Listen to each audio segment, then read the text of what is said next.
Dernière étape, la troisième journée de visite de travail du chef de gouvernement et de sa délégation au centre du Mali.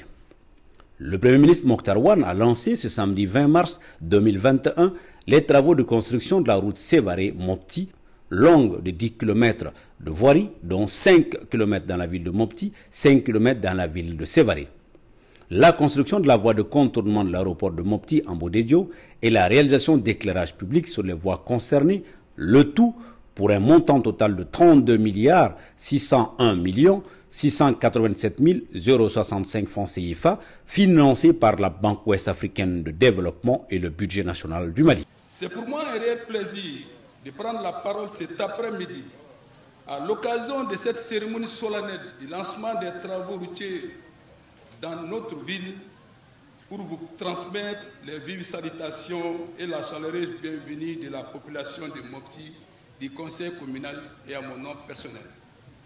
Cette chaleureuse félicitation s'adresse particulièrement à son Excellence, Monsieur le Premier ministre, chef du gouvernement, ainsi qu'à chacun des membres de sa délégation. On vous dit Aou Bismillah, Moptiano, la ville du rassemblement. S'il m'était donné de qualifier cette journée du samedi 20 mars 2021, je dirais qu'elle est historique. Historique pour les chefs de quartier, historique pour les chefs de village de Mopti, historique pour les transporteurs routiers, historique pour les commerçants de Mopti, historique pour les opérateurs économiques de Mopti, historique pour la jeunesse de Mopti, historique pour les usagers de la route et tout simplement historique pour la laborieuse population de Mopti. Et en ces moments précis, un seul mot nous revient à l'esprit. Merci. On est barrage.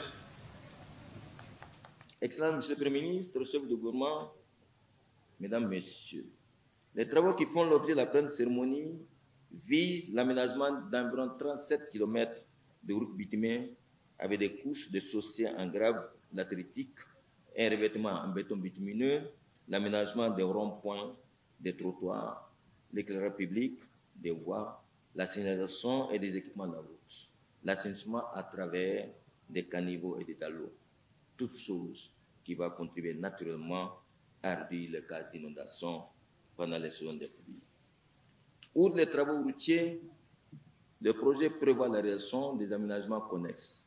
Ces aménagements connexes sont les suivants: la construction de 5 forages équipés, l'aménagement d'une aire de stationnement de taxis à Sévaré, la construction d'un lieu de culte à Sévaré, la construction d'une clôture d'école à Sévaré, la réhabilitation de la clôture de 2 cimetières à Mopti, la reconstruction de la porte du Soudan à l'entrée de la ville de Mopti. Quelle belle activité, quelle belle initiative pour soulager la population de Mopti et de Sévaré. En termes d'impact économique, le projet contribuera à l'amélioration de la mobilité urbaine à l'intérieur des communes concernées, à la réduction du taux des accidents de circulation routière, à l'évacuation rapide et dans les meilleures conditions des malades et blessés afin de sauver des vies humaines, à la réduction du coût de transport, à l'écoulement en temps réel des produits d'agriculture et d'élevage, à la création de milliers d'emplois directs pendant la phase d'exécution des travaux, à l'amélioration des revenus des populations riveraines avec la création des activités génératrices de revenus, au développement du tourisme dans les zones du projet, à l'amélioration des activités socio-éducatives des populations grâce aux facilités d'accès aux centres socio-sanitaires, aux écoles et aux postes administratifs. Et enfin, à l'amélioration de l'esthétique urbaine à Mopti et à Sévaré.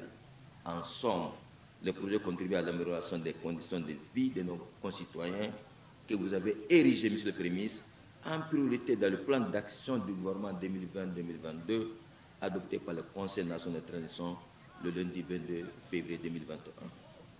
Le Premier ministre Mokhtar Ouane a montré son satisfait par rapport aux réalisations faites jusque-là, avant de conclure qu'ils vont continuer dans cette dynamique parce que telle est la volonté du chef de l'État, Bandao. En fin de journée, le Premier ministre Mokhtar Ouane a présidé une réunion des cadres élargis à la société civile. C'était l'occasion pour les élus, les représentants de la société civile et le secteur privé de lui exprimer leurs préoccupations. Avant de terminer, le Premier ministre Mokhtar Ouane a rappelé aux populations que le gouvernement malien sera toujours à l'écoute de leurs préoccupations avant de déclarer qu'ils devront faire en sorte que le paradigme de la gouvernance de notre pays soit revu et adapté aux besoins du moment. C'est une réunion importante puisqu'elle me permet d'avoir une occasion utile de rencontrer les cadres civils et militaires de la région ainsi que des représentants des forces vives en vue d'avoir un échange utile sur vos préoccupations et sur les défis auxquels la région est confrontée. Défis qui s'articulent sur des questions de gouvernance, des questions de sécurité, des questions économiques, des questions sociales.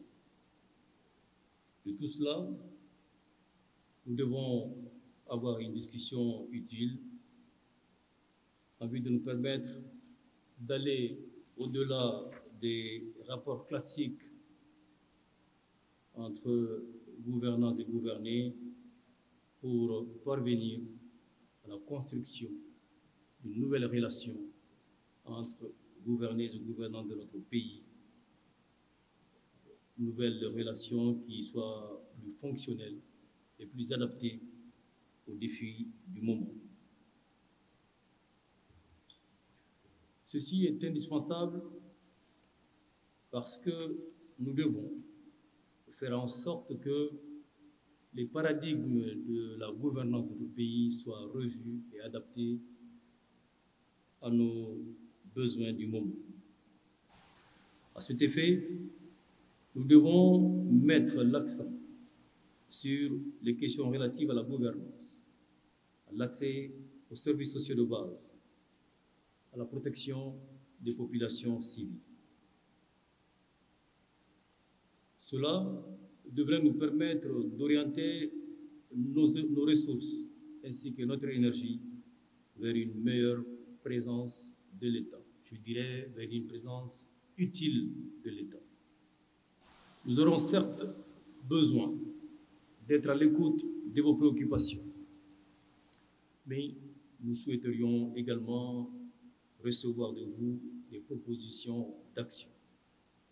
Je vous dis donc, mesdames et messieurs, que nous comptons sur vous et nous comptons sur votre implication dans la mise en œuvre de les politiques que nous mènerons ensemble en vue d'apporter des réponses appropriées aux difficultés auxquelles vous êtes confrontés.